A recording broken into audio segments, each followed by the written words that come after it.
All right, so welcome back to The Young Idealist, my ongoing series on classical German philosophy and post-Kantian thought.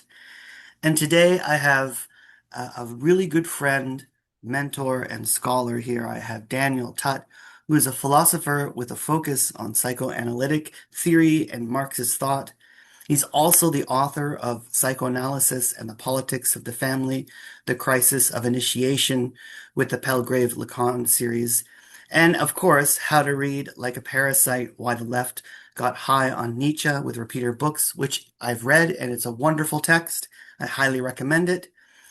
Daniel's also taught philosophy at George Washington University and Marymount University and the Washington, D.C. jail.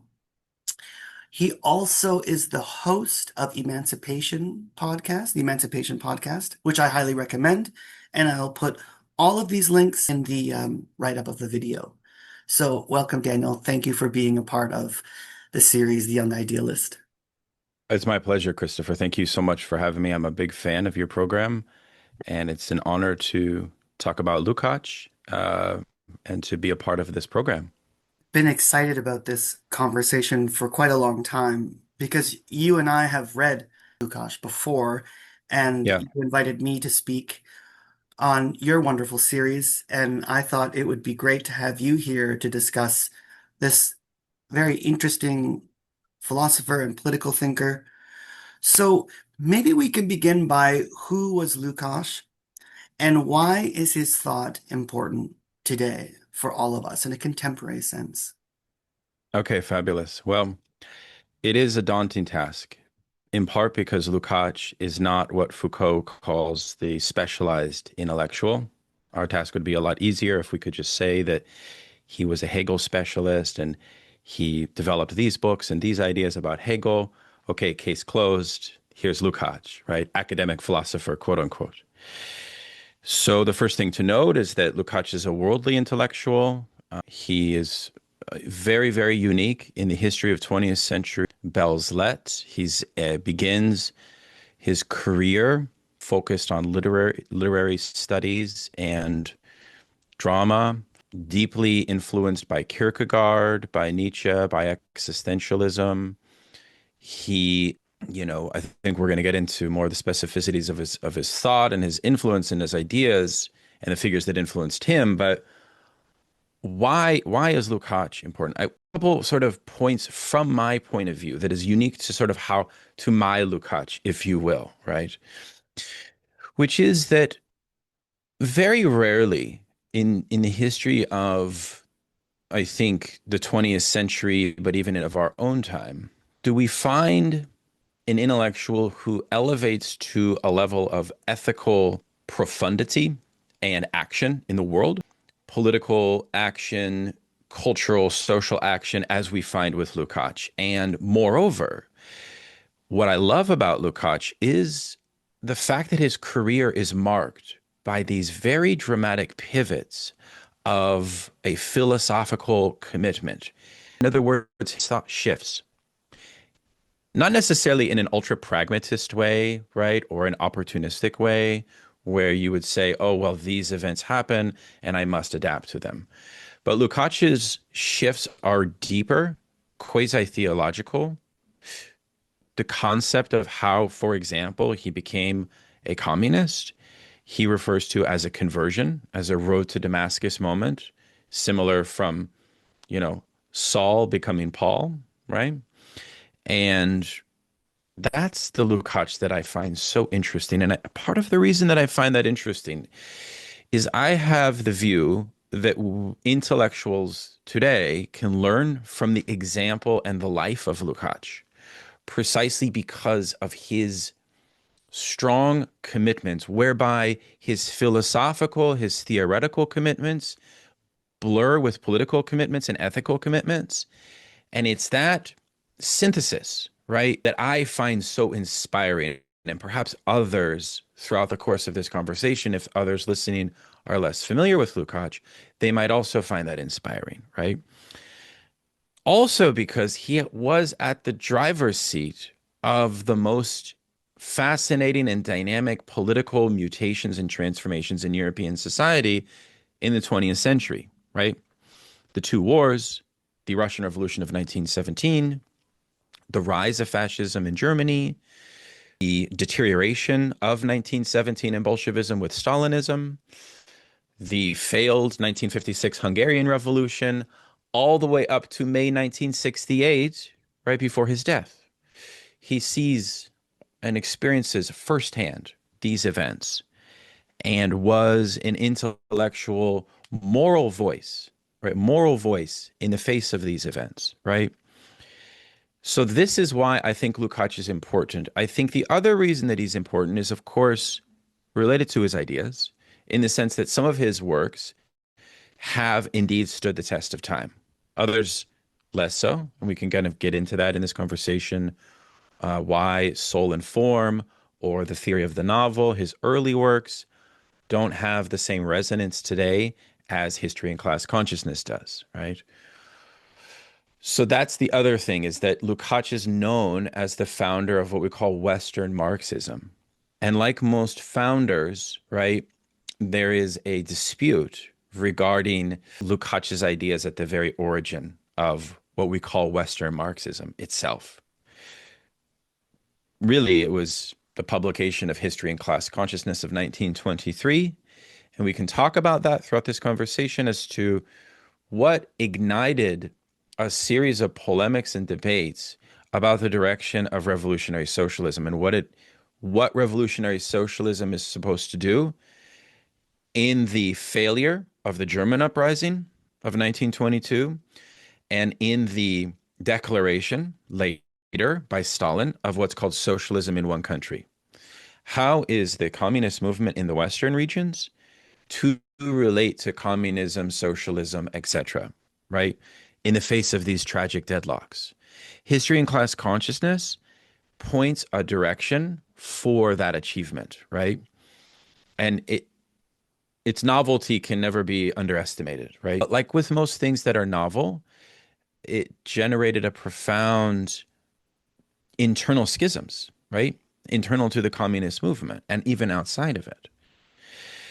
So Lukács is interesting to me and important for, I think, these reasons. I think that the final point I would say on this question would be that Lukács is also important because his commitments are themselves something that we are constantly trying to figure out. So, like Nietzsche said, all great philosophers cannot disentangle themselves from their own biography. I would contend that because Lukács is not a specialized intellectual, he's not in an academic post that's secure. He's out in the world. He's, on the one hand, a cultural commissar for the Hungarian government. At other moments, he's a researcher in Moscow. In other moments, he's in prison. He's in exile. But throughout all of his work, we also see this immense productivity that's almost unfathomable how productive he is, despite the conditions that he's facing. This is a classic reality of the 20th century, right? That we struggle to see today, how these figures elevated to a certain level of heroism, a certain way. So, for example, the big question that I have wrestled with in my own research and organizing on the meaning of Lukács is, to what extent, once Stalin comes into power, right, and Lukács is an intellectual amongst the Soviet intelligentsia, okay, to what extent is Lukács' thought abandoning the vital and novel revolutionary radicalism of history and class consciousness, right? For Adorno and many, George Lichtheim and many Western commentators, this is the story they tell of Lukács, right? That once Stalin comes into power, most of Lukács' work deteriorates. Now, I have been of the mind, and I'm not saying this as a supporter of Stalin by any stretch, that things are more complex. Things are more complex. That in fact, Lukács is facing, yes, a degree of self-censorship in the Stalinist period, but he's also producing works of literary analysis, of literary critique, of the history of philosophy, such as The Destruction of Reason, as well as political tracts and interventions. that in fact do not efface or compromise his revolutionary commitments, right? And if my proposal is therefore accurate, that then changes the field of Lukács studies. And that has been one of the forefront debates that I've tried to introduce into today's intellectual discourse on the meaning of Lukács itself, right? Which we can talk about, right? Because if his masterpiece, his second masterpiece, The Destruction of Reason, which is started in the early 30s, but is published in the early 50s, right? A huge life's work, a huge tome, a complete reconsideration of the history of German idealism, of modern philosophy from right before the French Revolution up to the rise of the Nazis. If this is a tainted work, right, that represents a Stalinist worldview, well, obviously, intellectuals and philosophers and social critics can easily discard it. But if it's not, we shouldn't discard it. And of course, my contention is in the latter camp. Even the later work of Lukács, which we can talk about, the period of what he calls the Budapest School, where he's developing what he calls the ontology of social being, which is really a prolegomena to a future ethics that he wanted to write. If that is tainted by Stalinism, right? First of all, it's just not. Like, it's just empirically not. If it were, you see, we're missing out on the richness, right? And so part of what I've tried to argue is that let's not abandon that period of Lukács's work, right? So, I mean, I think those are the main reasons I would start off with, this ethical emphasis, this blurring of political and philosophical commitment, always towards the practical transformation and revolution of capitalism. It's not an exaggeration to say he's the most important Marxist philosopher of 20th century. It's no exaggeration at all. Well, this is why I invited you because you're not only just passionate about Lukács's thought, but you're also extremely engrossed in his thinking. And you also gave me the opportunity to, read his work and discuss his ideas with you. So I can't thank you enough for that. Now, a lot of people ask me when I do these episodes why I bring in the biography of a philosopher or a political thinker or a poet. And for me, it's all about getting a round figure of the individual. So my next question is perhaps you could give us maybe just a brief biography of his life. It doesn't have to be too exhaustive. You can maybe Sure. just give the main events if you'd like. But Hmm. just so the audience knows the life that Lukács lived. And you've given us already such a nice background to him anyways and why he's important. Okay, fabulous. Well, Lukács, as I mentioned, had a life that is eligible, I think, to be made into some kind of Hollywood biopic. It would keep people entertained. György von Lukács, and the von appellation, of course, refers to an aristocratic affiliation that his father earned. His father was born in poverty, but became a finance banker, and literally the aristocracy sort of inducted him into its fold. And the Lukács family, therefore, grew up in extreme privilege. And he went to a Lutheran gymnasium where he was extremely well educated. He leaned towards German and became an expert in all things German. Okay, so he eventually achieves two doctorates in Berlin. Okay, this is about 1908, 1907, 1910, in that period. And really, what Lukács is sort of drawn to is George Simmel and Max Weber are the two most important mentors of the young Lukács in what's called the Heidelberg School. You're probably familiar with this. Its philosophical orientation is neo-Kantian, different than the Marburg School. It's more cultural, focuses more on values, it focuses more on history. Heinrich Rickert is a part of this school as well. Therefore, philosophically, Lukács is thrown into a romantic neo-Kantian world, which also has a lot of interest in Eastern spirituality, in Meister Eckhart, in theology, in Kierkegaard, in Nietzsche, right? Less so in Hegel, interestingly. And George Simmel's thought gives Lukács the impetus to see the world through a tragic paradigm. So modernity is ultimately a tragic paradigm, but capitalism is, of course, a sinful system. But the framework by which Lukács, as a young intellectual, is thinking the sinfulness, quote unquote, of capitalism is through what he would later invent as a concept, which is a beautiful concept, I think, of what he called romantic anti-capitalism. Romantic anti-capitalism. And this refers to the idea that really capitalism crushes the soul of man, and its primary problem is it sort of creates a world of reification.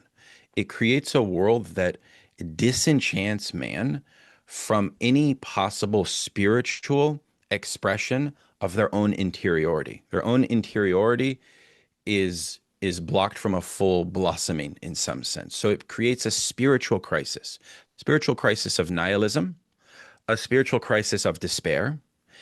And this is why a lot of the Max Weber school, right, would turn to Eastern spirituality. And many commentators would say the weekly meetings of Weber, for which Lukács was not a full participant, but he certainly frequented them, had the trappings of a kind of quasi-philosophical slash spiritual club to them, right?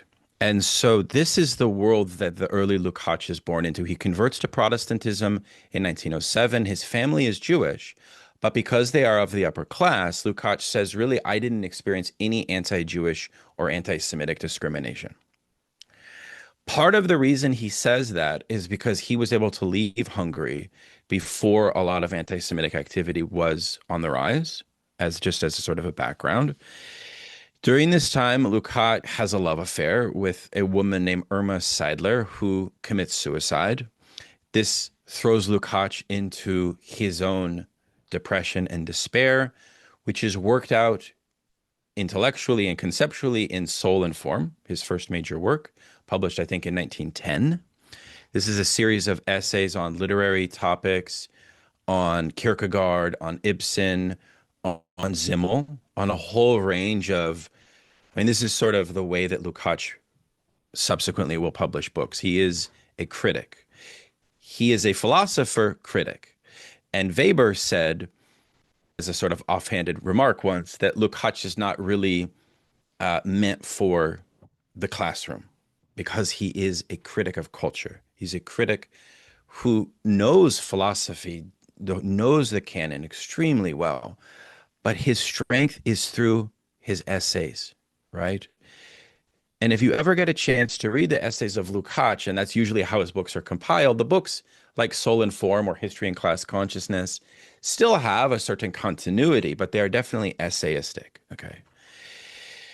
So early milieu of Lukács, romantic anti-capitalism, alienation, alienation also from an abstract idea of capitalism, of society. He's deeply, deeply, deeply, and this is very important, Tolstoyan. So Tolstoy and Dostoevsky are the two, I would contend, and maybe other Lukács scholars would disagree with this, but Tolstoy and Dostoevsky provide the paradigm for a way of thinking beyond the tragic condition of Europe, right? So Russian mysticism is also a huge part of what Lukács brings into the Weber circle, okay?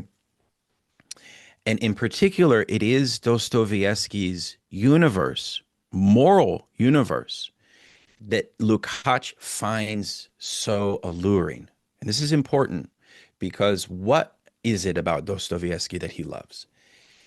What he loves is the fact that the characters of Dostoevsky imbibe this absolute ethical imperative, right? on the one hand. On the other hand, unlike a lot of Western realist literature that Lukács also loves, Dostoevsky's worlds are ones of strong moral absolutes coming into irreconcilable conflict with one another, but that there exists also in Dostoevsky the possibility of a utopian achievement, which is not necessarily socialistic, right? It's more spiritual and moral. And this is the early Lukács.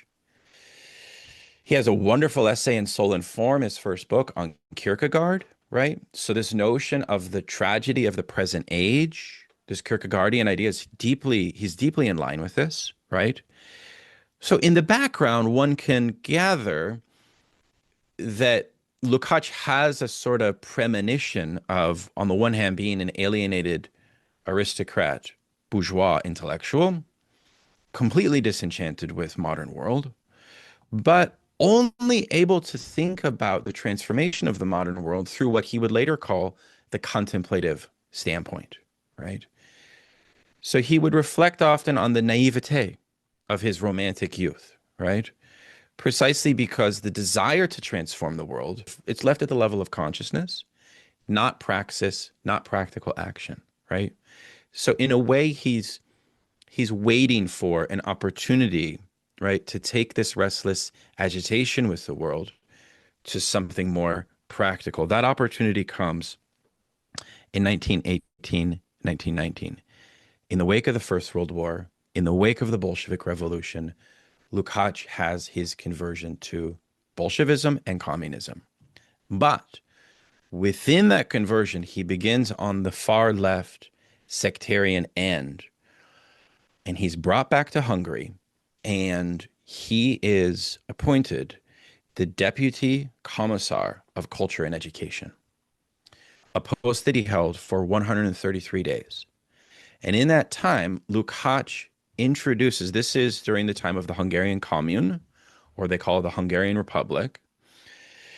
And in this time, it is what in Marxism is called the dictatorship of the proletariat. So it is a moment in Hungarian society in which the working class assumes governmental control of the entirety of society. And Lukács is directing the development of culture and education in that milieu. So he's introducing radical ideas to the youth about free sexuality, right? Beyond the rigidity of bourgeois mores, right? He's introducing all the great literary figures of the European canon, infusing this into the curriculum. He's commissioning dozens and dozens of new plays, of the greatest plays in the history of the Western canon, and he's advising a very radical restructuring of the bourgeois family. Okay. It's a very fascinating period of Lukács's life where he's here, but he soon has to exile. He soon has to flee because the commune is not ultimately successful. And with other left communists, he flees to Vienna. When he is in Vienna, he meets with a very important Bolshevik adjacent communist figure by the name of Victor Serge, and they begin a study of Lenin. Okay. This period is the period where Lukács develops that book I mentioned at the beginning called History and Class Consciousness. Comes out in Berlin in German in 1923. Okay. And what it represents, I neglected to also mention Hegel. So,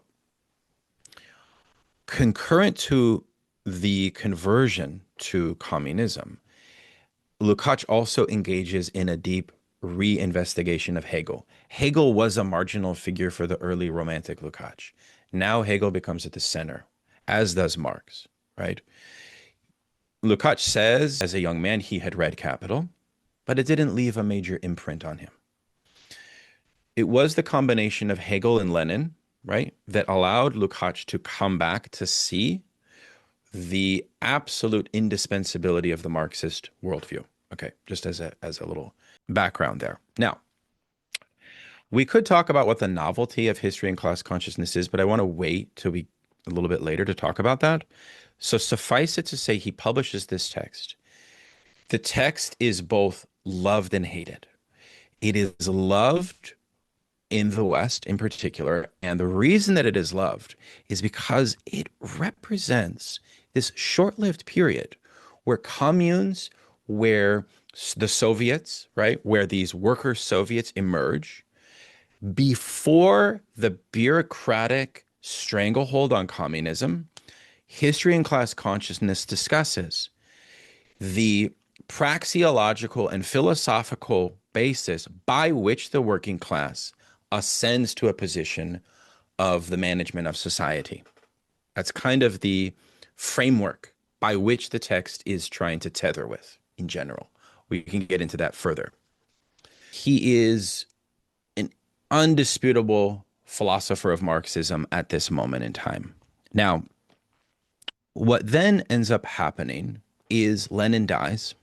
Lenin dies, and the rise of Stalinism occurs. Lukács is between Russia and Germany at this time, okay? And he is extremely concerned about the rise of fascism, extremely concerned. What else happens during this time, as you may or may not know, if you know the work of Marcuse, for example? He talks about the importance of this all the time, as do many philosophers, including C.L.R. James, which is that the early Marx becomes available for the first time in the early 1930s. And Lukács is amongst the Marxologists in Moscow to have first access to it. This goes back to why I claim The Destruction of Reason is such an important book, because it is written through a confrontation with the 1844 manuscripts, the German ideology, and the theses on Feuerbach, all of which was first able to be read by the early 30s. So when he wrote the 1923 work, he hadn't even had the young Marx in mind. You see the point? That's an extremely point. It may seem philological. No, but it has extremely important ideas for how Marxists are to address fascism. Okay? What ends up happening is what we call the Popular Front. So this strong break in Hungary from bourgeoisie and the dictatorship of the proletariat, the independent organization of the working class, all of its education, that period, now has to shift. Why? Because the Popular Front necessitates a partnership between the bourgeoisie and the working class in order to address fascism. A lot of Americans have been fed quite a lot of propaganda about the rise of fascism and the Nazis, but we should never underestimate the centrality, the central role that Marxist intellectuals and the working class in Russia and all throughout Europe played in trying to prevent the rise of Mussolini and Hitler and their henchmen and their mob of fascist ideologues, Lukács being amongst them. Right? So when we talk about anti-fascist philosophy, Lukács should be in every syllabus. Okay. He then enters into a period known as, you could call it, it's after what he calls the Blum thesis, which he delivers a very important Comintern, where in essence he's advocating that the revolution adopt socialism in one country. Okay. Some have argued that he does this as a scholarly gesture, right? Meaning that, well, look, I've dealt with exile, I've dealt with imprisonment. I mean, I didn't even mention that during the Hungarian Commune, Lukács is on the firing line. He's on the firing line, motivating workers to fight back, right? So he's literally in the struggle in the most direct and visceral way imaginable. So he takes a step back. Perhaps it was for scholarly work, right? Every scholar needs that subtracted leisure time, as we both know, as we all know. And so therefore, from about 1927 up through the early 1950s, he is largely in a scholarly retreat from politics. And now, what he produces during that time is very significant. A whole range of work on the recasting of the history of Western philosophy, on European realism, He's still writing political essays. Okay. He's still engaged, but he's also turning to aesthetics. He's developed, which has recently been translated, by the way, his major work on aesthetics, 2 or 3 volumes, as well as the ontology of social being. And he's responding to Heidegger, right? He's systematically responding to every major figure of Western philosophy during this time. And so his oeuvre is matured during this time. Fast forward to 1954, there is a new uprising in Hungary for which he is appointed a political post. It fails, but he's a part of it. He then enters into a self-criticism stage where he begins to reflect upon the errors of his work. This is another thing I love about Lukács. A certain humility is at work in Lukács. And, famously, he will write, I think there are 6 or 7 different prefaces to History and Class Consciousness. And just like with Marx's Capital, Marx would write a number of prefaces where he would comment about what changed since its publication, right? And the most famous one is 1967. And what he says in 1967, he says a lot, but one of the things that's most interesting is he says, look, the biggest error of history and class consciousness was this notion that he says he put too much fidelity in the intellectual intelligentsia being the catalyst for imputing class consciousness in the last instance. So I take that to mean a humbling insight regarding intellectual hierarchy within the socialist movement that he's aware of as insufficient, right? He then, to conclude, writes a treatise on the future of socialism in the late 60s and democratization. And in many ways, I've read this text. You could almost read it as a prolegomena to a post-Soviet world in a certain way. So that's Lukács's life. That's Lukács's life. I think he dies in Hungary in 1971. That's a sort of maybe not too brief, but hopefully digestible overview.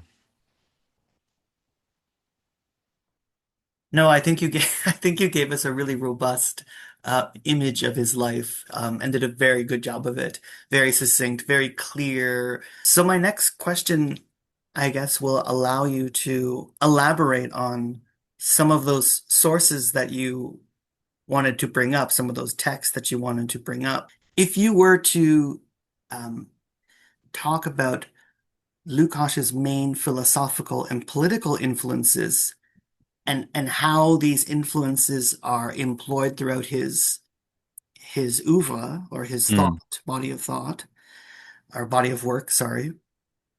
Who would be some of those main thinkers? I've already mentioned, I think we must put George Simmel as the paramount early influence precisely because he provides the early framework for thinking a way out of the tragic condition of modernity through the idea of reification. But it's not a Marxist idea of reification.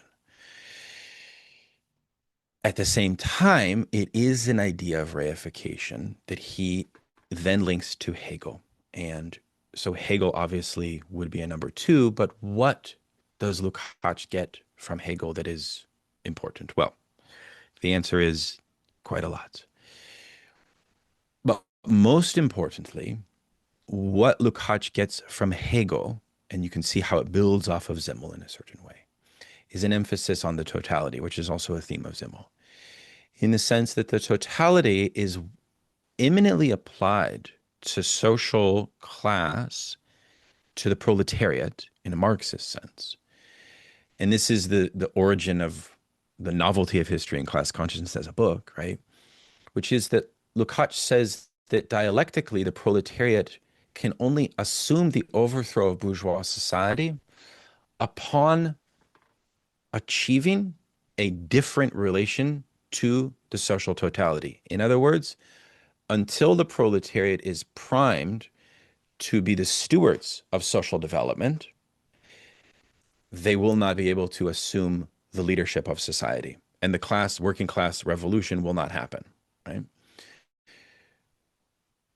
But because the labor power of the proletariat is subordinated to reification, which we can define as the objectification or thingliness, making thingliness of an object, in this case, the existence of the worker is subordinated to reified, meaning despiritualized, also meaning deterioration of moral capacity, and therefore of alienation. But remember, 1923, he's not speaking of alienation because he's not in touch with the early Marx of 1844 manuscripts.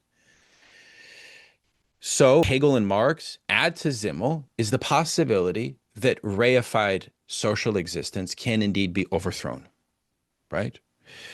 Therefore, there is an ethical utopianism implicit in Lukács.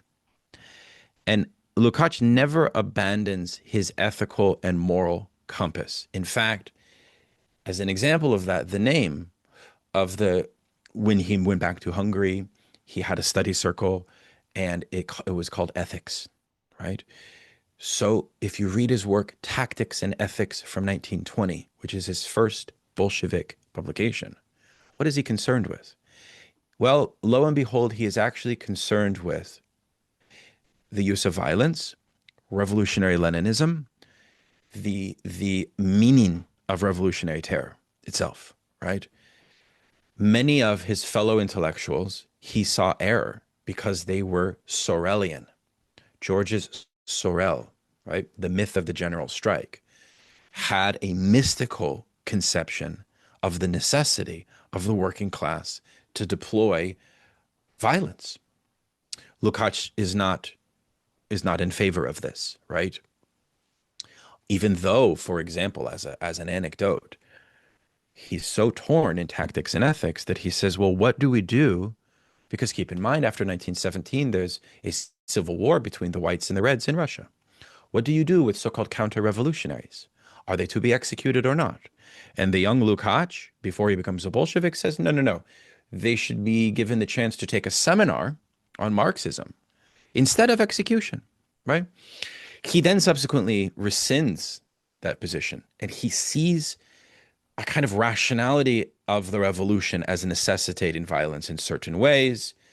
But the point is that for Lukács, ethics, ultimately, you could say what is unified throughout his oeuvre is the notion that modern man struggles for the autonomy of selfhood. Marxism allows us to see the practical transformation of autonomous selfhood experienced in the world, right?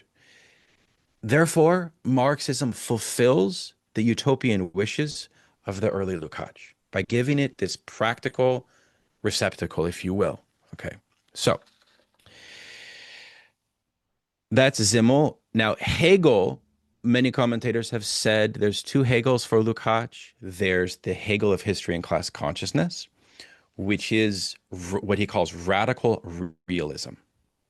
Radical realism, in which the contradictions of bourgeois society must come to ascertained and rationally knowable. For Lukács, Hegel is the pinnacle of rationalism. And the task of Hegel is a social mission for the proletariat to realize its own overthrow and sublation of bourgeois society. Sublation. Aufhebung is the central Hegelian idea that Lukács inserts into history and class consciousness. Later, when he enters his more quietistic period, Hegel becomes different. The most important Hegelian idea is reconciliation. But in the revolutionary period, it's Aufhebung. Okay? One of the things that Lukács always points out, which is not necessarily an original insight of his, but it's really of Engels, which is that Hegel in Western history, in European history, at the time of Schopenhauer, onward, up through 1848 and beyond, Hegel loses his place in the academy and becomes a part of the streets, if you will. It becomes part of the working class movement. This is a thesis developed in a book by Engels called Ludwig Feuerbach and the End of Classical German Philosophy. Hegel ends and completes German idealism.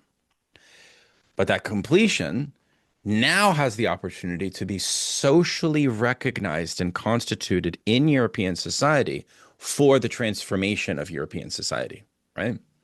So the new task to keep the French Revolution Jacobin spirit alive is realized in Marx's idea of the working class taking bourgeois contradictions to the next level. Hegel's the philosopher that helps us do that. Okay. Lenin.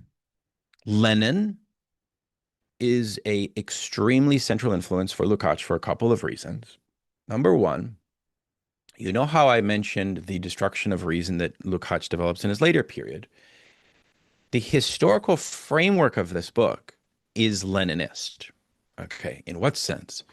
Well, Lenin wrote this very important pamphlet called Imperialism, the Highest Stage of Capitalism. And in this pamphlet, he develops a kind of nascent idea of the evolution or the stages of capitalist development and the way that that has a correspondence to the superstructure, to the production of art, the production of philosophy and ideas. So Lukács' destruction of reason has a Leninist historiography applied to it.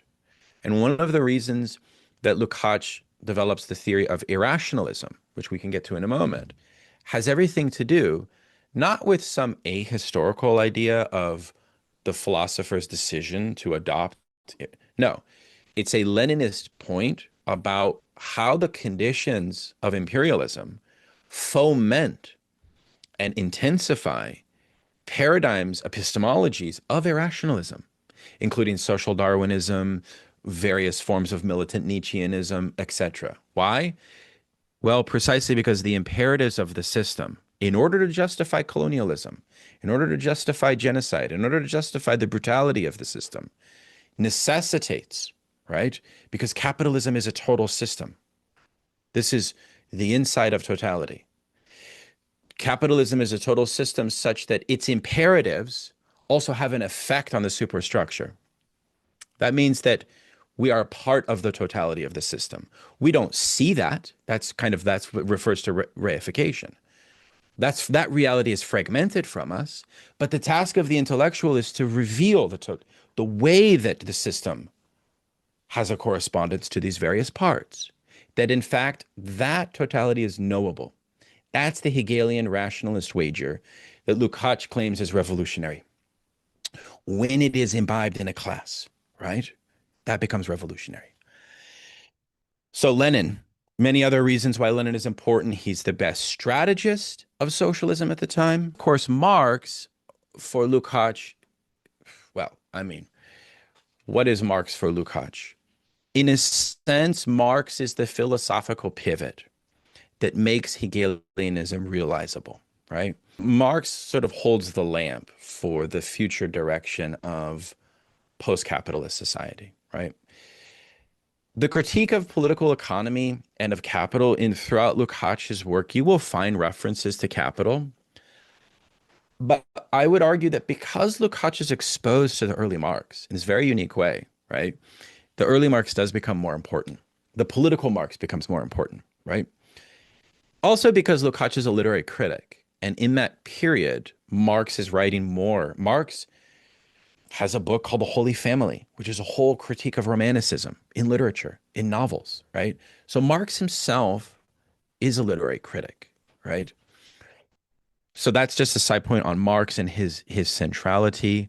Um, I mean, Lukács loved Balzac, he loves Stendhal, he loves Tolstoy, Dostoevsky. Um, there's these figures that emerge that are very Lukácsian, right?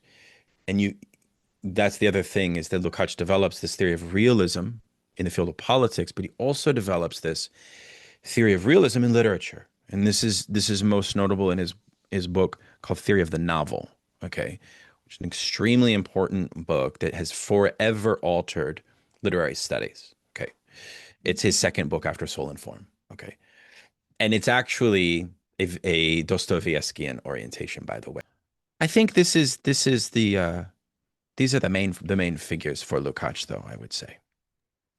what is Lukács's relationship to communism and socialism? Well, it's interesting you asked that question because on the one hand, you could answer that through the perspective of his critics. And his critics are kind of all over the place, right? People can't make up their mind as to whether he is a Stalinist or whether he is a far left communist. One of the things we know is that Lukács is in kind of beginning from this moral existentialist ethical position. That's how he enters communism. That's how he enters Bolshevism, without question. And if you read Esteban Mészáros, who's a very important, Lukács was his mentor. He's also a Hungarian Marxist. He died, I think, in 2014. He has this incredible series of commentaries on the shortcomings, but also like kind of like an imminent criticism of Lukács. And one of the things that Mészáros says is that really Lukács never abandoned a philosophical problematique that stayed with him forever, which I didn't mention before. And let me just kind of introduce this because I think it's very closely related to your question, which is that, I talked about the Heidelberg Circle and Max Weber and Simmel and how all of these figures like Rickert were neo-Kantian. Neo-Kantianism presents this split in their assessment of society in which there is a kind of fundamental dualism between the is and the ought, between culture and civilization, between, soul and form, right? This dualism, this neo-Kantian dualism, is ultimately irreconcilable. It's irreconcilable, and therefore, in Simmel's sense, it kind of forces us into a tragic form of existence. So ultimately, this antinomy is unknowable. Rickert has the notion that even in the study of historiography, history, universal history in the Hegelian sense, is unknowable. It's a very Kantian idea, right? But it's neo-Kantian because it's sort of applying what Lukács would later assess to be a pessimistic reading of social life. So you can see naturally that Hegel gives Lukács an imminent way to resolve this antinomy. And that is exactly what history and class consciousness was trying to do, trying to resolve that neo-Kantianism and shrug it off once and for all. The unity of the subject and the object is realizable through the working class having a practical overthrow of existing society, right? So Lukács is the founder of Western Marxism, along with Korsch, Karl Korsch, who wrote Marxism and Philosophy, also in 1923. They are the two godfathers. Korsch was a very important German Marxist specialist who trained a whole generation, including Bertolt Brecht, in Germany. So Lukács was also a figure who was trying to organize the ethical responsibility of Marxist intellectuals. Okay. So therefore, in terms of how we assess him along Marxist sectarian lines, is he a social democrat? For sure he's not. Is he a Leninist? For sure he is, right? There's ways we can do it, right? He is consistently a Bolshevik and a Leninist from the moment of his conversion to Bolshevism in 1919 until his death, right? Like most Leninists, it's very likely that he would have a bust of Lenin in his office. Lenin is the pinnacle of heroic action in the world, and he is the figure of the strategy. He's a strategist. Lenin is not necessarily a philosopher, even though he has many texts, including his text on Hegel and his book of Imperial Criticism. Materialism and Imperial Criticism is not really criticized by Lukács, although it would have been interesting to see what Lukács really would have said of this text. He doesn't really address it. So suffice it to say that Lukács, in his relationship to communism, kind of goes through those oscillations that I mentioned before. He capitulates to some extent to the realities of a Stalinist world.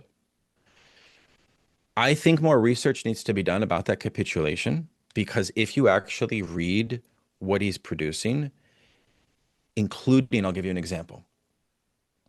He's developing a theory of realism that is against sanctioned Stalinist realism, right? Uh, he is Hegelian for much of the time in Stalinist Soviet philosophy. Hegel's not allowed. I didn't mention this before, but who got Lukács into Hegel? I should have mentioned this. I don't know if you're aware of this, but it is Ernst Bloch. When Ernst Bloch and Lukács first meet, they are not communists. They're part of Max Weber's circle. They're young, Hegelian-oriented, Bloch more so. Bloch was seen as a Hegel prodigy. Okay. Bloch taught Lukács how to read Hegel. And the way they would read Hegel is they would meet and read Hegel aloud in person, usually twice a week, right? Politically, they begin to form a view of communism that was utopian, that was messianic, right? That was taking this romanticism and applying it to this Hegelian Marxism, right? Bloch develops a more utopian direction, and they then later clash, by the way, because Bloch does not agree with some of the directions and the use of violence, of revolutionary violence, of Leninism that Lukács does adhere to in a certain way. Okay, so that's a very interesting debate. And Lukács will criticize Bloch, by the way, for adopting what he calls right-wing epistemology. In other words, one of the things that becomes very important for the later Lukács, once we get to the destruction of reason period, is that intellectuals need to make more decisive decisions about the philosophical frameworks that they are adopting. In other words, if one is a Nietzschean, right, in terms of their epistemology, in terms of the way that they see social life, Lukács wants to claim that this will have a effect upon one's possibility of changing the world. Like that in other words, this is what I love about Lukács too. We adopt philosophy not in some passive way, not as a fad. It's like you become a Schellingian, you are a follower of Schelling. Lukács would invite you to think about that adoption as also entailing an ethical and political valence, right? And that's one of the things, this theme that Mészáros raises, is that Lukács is always showing the responsibility that intellectuals need to have, and the way that philosophical worldviews also imply a practice in a certain way, right? So anyways, that was a little side point. Suffice it to say that Lukács's communism goes through these stages, and it's complex, right? He wrote a very important short text on Lenin, by the way, that shows that Lenin becomes a necessary figure for any communist at that moment in time, because Lenin allowed for the establishment of a spectrum where we could finally define deviations from opportunism and reformism and revisionism. Yeah. Leninism made possible the boundaries of those three things, right? And therefore, Leninism gave communism a compass. So, I only have two more questions left. And don't worry, they're good ones, I think. What are some of Lukács's main concepts, and how does he employ them through these two texts that you want to discuss, History and Class Consciousness, and maybe the destruction of reason? the things that I would want to point out would be the importance of tragedy, the importance of ethics, the importance of reification, the importance of romantic, I'm going to go back and define these, don't worry. The importance of romantic anti-capitalism, okay? The theory of radical realism, hugely interesting and hugely important, both in politics and in literature. And finally, the theory of irrationalism itself, okay? So those would be my key points. Now, it's a tough question, Christopher, in part because one of the things that Lukács's interventions are about are not so much the development of new concepts as much as they are about the clarification of a particular philosopher in the history and historical political contexts. It's in that sense an imminent, he often does an imminent rereading of a philosopher that's not reducible to some sort of political biography. But let me give you the example of the young Hegel. It's the title of a very important book that Lukács wrote in his Moscow period, where he tries to show, in part to satisfy the censor in the Stalinist period, which said that Hegel is bourgeois idealism. Now, many Hegel scholars, even to this day, agree and recognize the merits of the young Hegel as an effort, despite the fact that he's trying to disprove the censor and so on. But what is his argument? His argument is that Hegel has a premonition that the category of political economy is pregnant in Hegel's early thought to such an extent that we can almost superimpose an imminent critique of capitalism in the young Hegel and therefore throughout Hegel as such. Moreover, once we understand that Hegelianism as an ism immediately following Hegel's death and slightly before it produces the trappings of the intelligentsia of socialism, which is true. The young Hegelians were left, in many cases far left, right? We then have a different way of thinking about the Hegelian legacy as it dovetails necessarily with the socialist and revolutionary legacy itself, right? So that's one point. But to go back, okay, so for starters, let's say a couple of things regarding tragedy. I think it's about what makes Lukács so interesting to Marxism is this notion that he's searching for an existential solution to the tragic condition of man. Lukács is not an anti-modernist, although in literary forms, Kafka and Beckett and Joyce, he famously will argue that they are not as superior to the great realists like Zola, Balzac, Flaubert, Stendhal, precisely because why? Well, because modernists celebrate the fragmentation of psychic and social life, or they find in it something emancipatory. But Lukács's conception of tragedy is largely Zemelian and Hegelian, meaning that he wants a full resolution. This is the utopian element. He wants a total resolution to this condition. And so you see, that's one point I really want to stress in this conversation. There's a certain continuity, right? Because once he becomes a socialist, a revolutionary socialist, a Leninist, that simply becomes the vessel by which to resolve the early Lukács problematic of tragedy. Okay. To achieve the ethical realm of freedom in the Hegelian sense necessitates that the proletariat develop an active, conscious, forward-looking sort of achievement of the possibility of their own capacity to run society, right? So therefore, Lukács takes very seriously this insight that Marx develops over the course of his own career, from 1848, the revolution, up through the Paris Commune, of always thinking this problematic of political leadership, right? How can the working class take the mantle to seriously alter society in a way that introduces and furthers the revolutionary tradition that truly brings about an egalitarian social life, right? That is the heart of Lukács's thing. Now, when Lukács looks back at his younger period, he's often extremely dismissive of everything I just said, and he chastises it as what he calls romantic anti-capitalism. what is romantic anti-capitalism?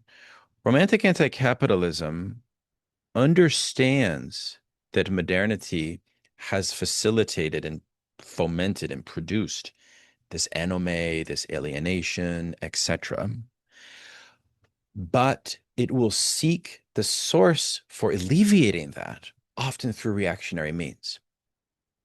We can think of Carlyle to Nietzsche as two examples of romantic anti-capitalists from the right. So romantic anti-capitalism becomes a problem also because the intellectual may share the same critique, the same synopsis of modern life, but the problem revolves around the solutions for ameliorating it.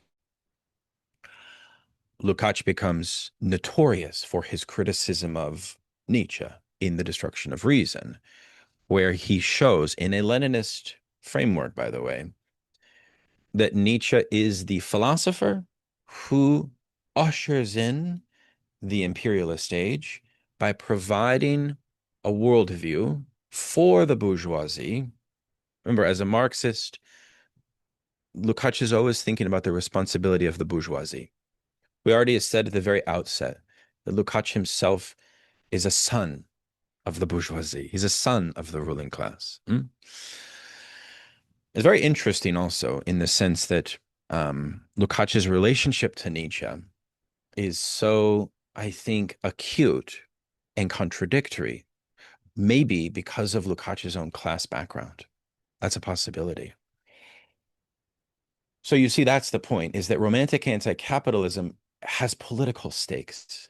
You see, that's what he realizes in his later work, right? And then also, it can also fall into a theoretical, practical error when it adopts neo-Kantianism. Because neo-Kantianism ultimately concludes that a pessimistic claim on the achievement of ethical life or the kingdom of ethical life. It's ultimately unrealizable. This leads to what Lukács calls a spiritual impotence. And that spiritual impotence and despair, he says in Destruction of Reason, will produce a philosophy of despair such as Heidegger. And that's exactly how he interprets Heideggerianism, by the way. Heideggerianism is the success of romantic anti-capitalism amongst the European intelligentsia. In the sense, Heideggerianism, that's one thing I like about Lukács, is always thinking the thinker and their community.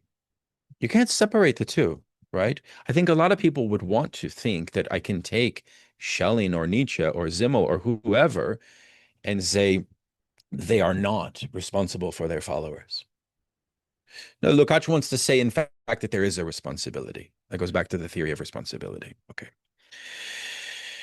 Reification itself is a kind of subordination of man to a quantitative anome that deprives the human being from entering into a temporality or a form of life that would be on the side of qualitative. So that distinction is essential.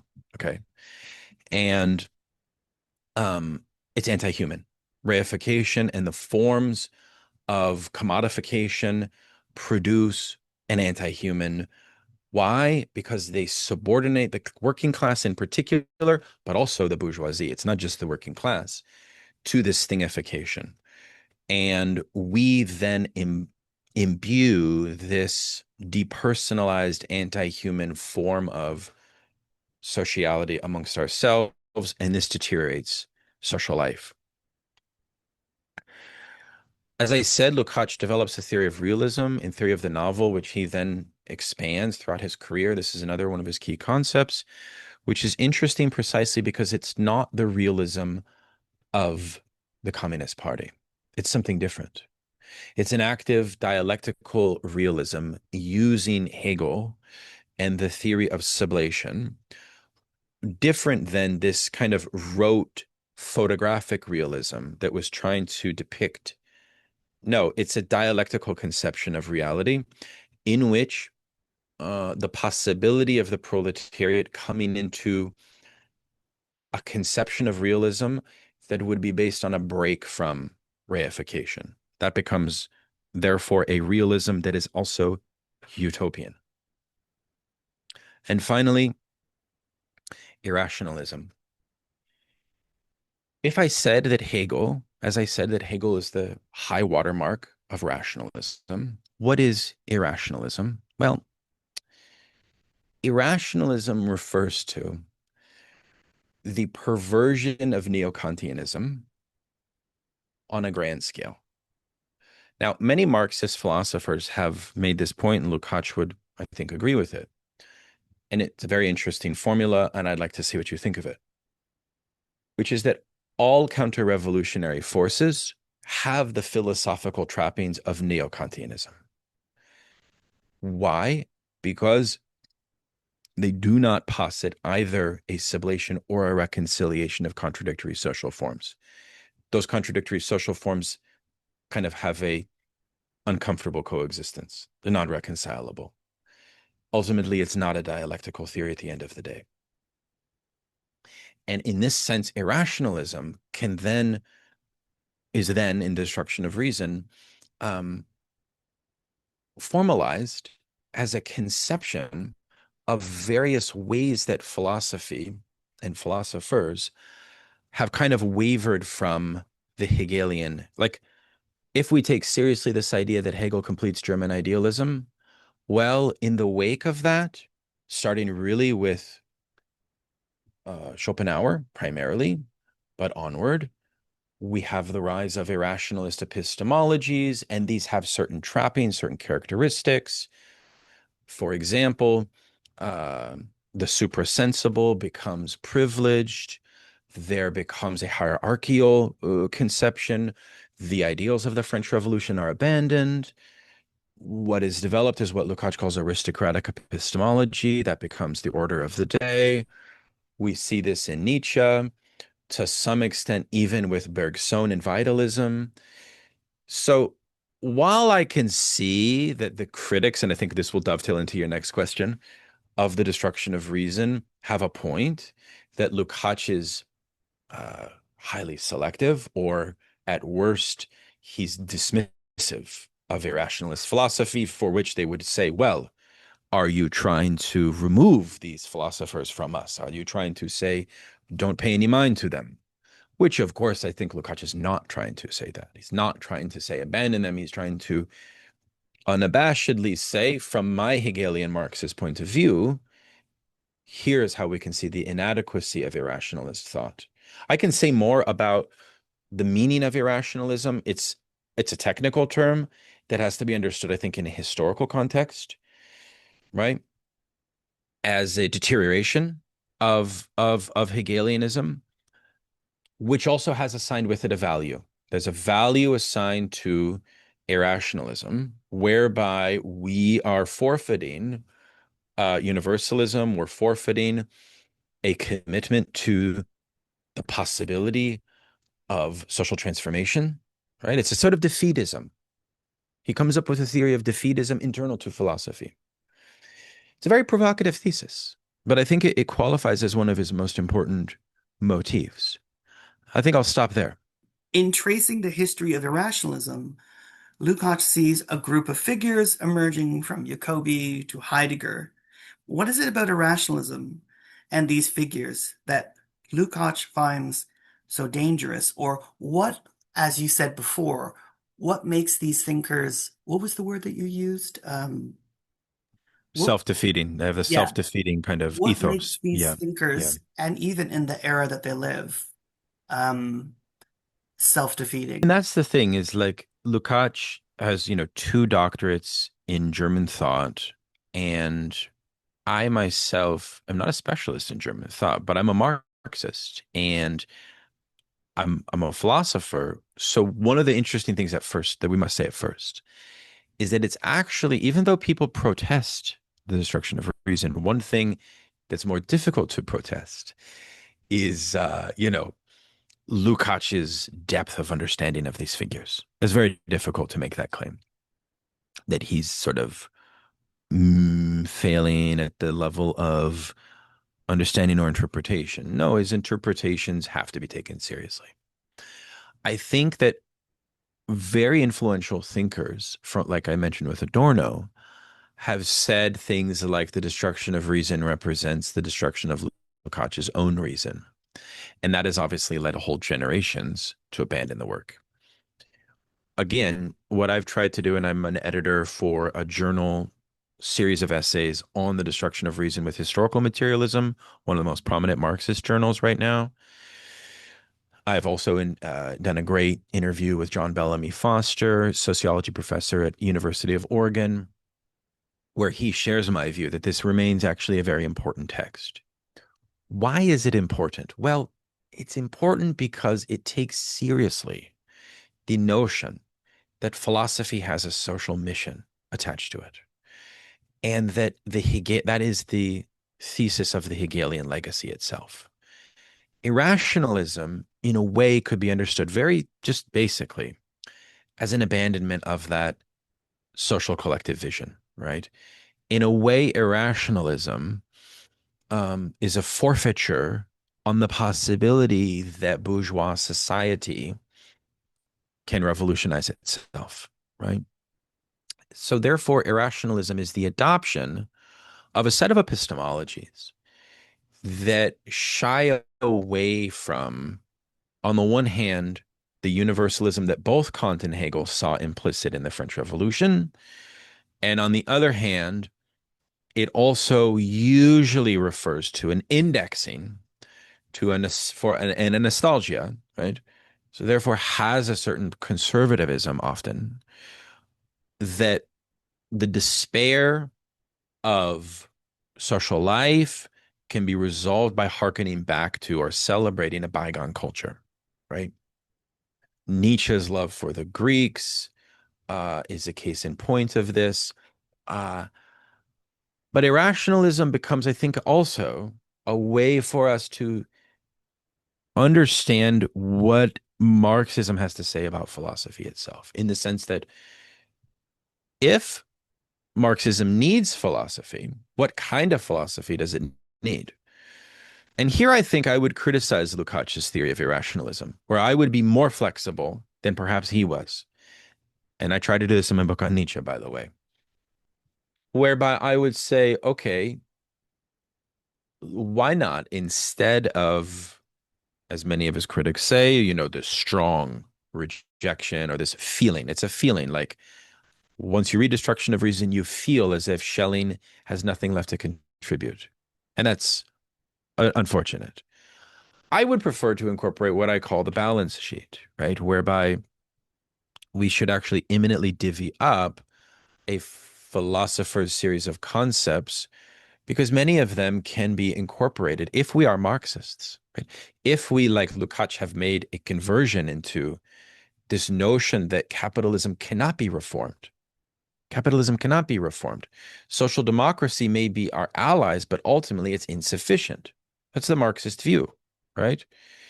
If we are therefore revolutionaries in philosophy, right? What Lukács points us to is a new way to make the history of German idealism work for the revolutionary cause. That's its merit. That's its merit.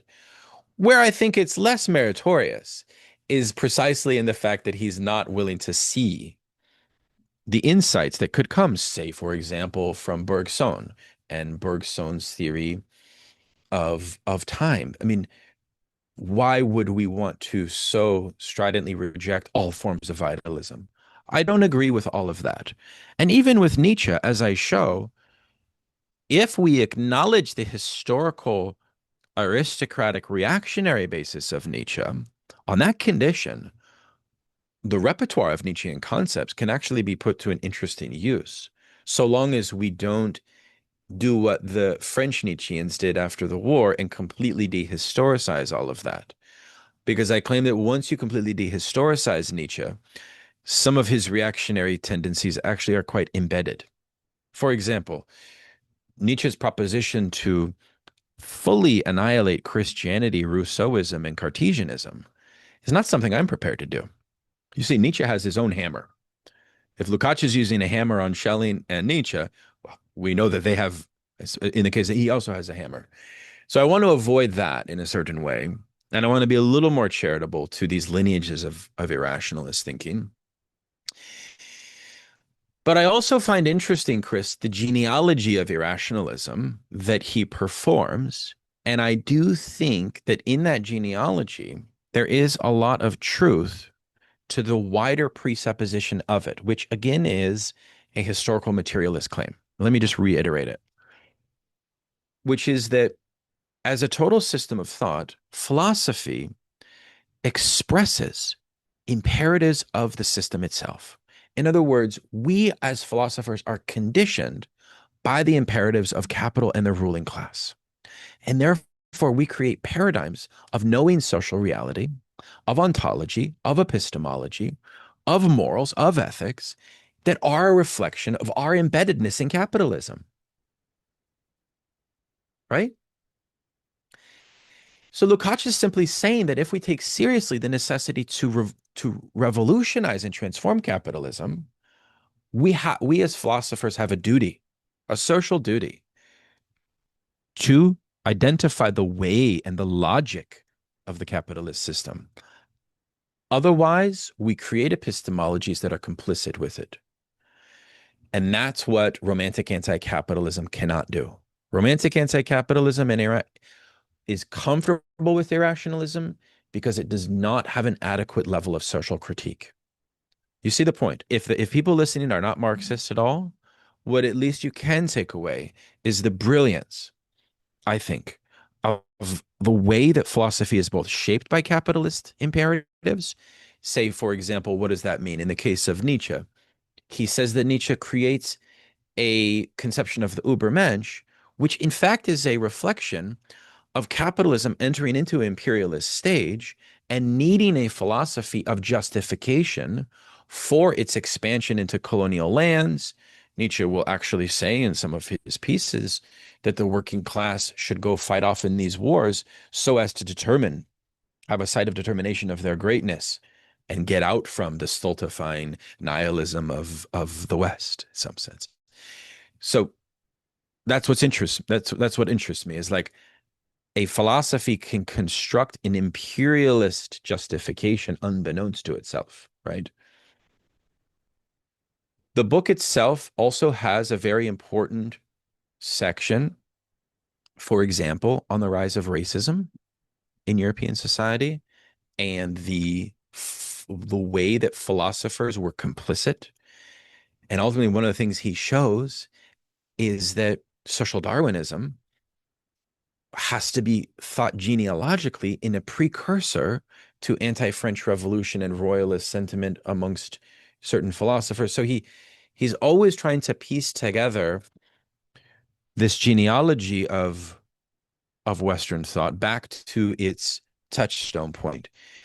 And this is why one of the big things about touchstone points that he's clear on, I think, in all cases, is that one cannot escape the centrality of the French Revolution and the way that philosophers are constantly having to respond to the legacy of it. So that's, I think, an essential point as well.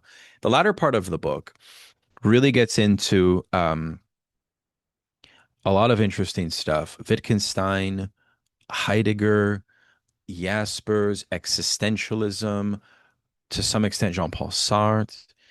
And here, Lukács really becomes a polemicist. He becomes a polemicist for his particular vision of Marxism. But if you go back and read his critique of Husserl, for example, one of the things you find is that he's able to unearth political dynamics that are at the origin of phenomenology that I would have never been able to piece together. So he brings you this bird's eye historical view on the history of philosophy that is just extremely refreshing. It's very Marxist, but it is extremely refreshing because one of the maxims, and I'll end with this, that Lukács says in The Destruction of Reason, is that the proletariat is the first oppressed class in the history of humanity that is capable of enacting and realizing a worldview higher than its oppressors. That's the meaning of what Lenin and the Bolsheviks did in 1917, and which Lukács desires for the global proletariat to achieve.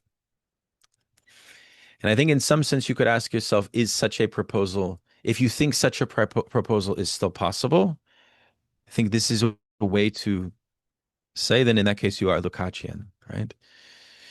It's a beautiful idea in some ways, right? That not only must the working class assume power, but the working class has a cultural, philosophical, ethical, and moral duty in that process.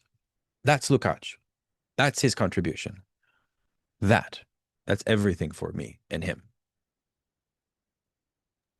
Well, I want to thank you for really navigating us through his life, his thought, his activism, even his scholarship, and all of his works. You really went through everything.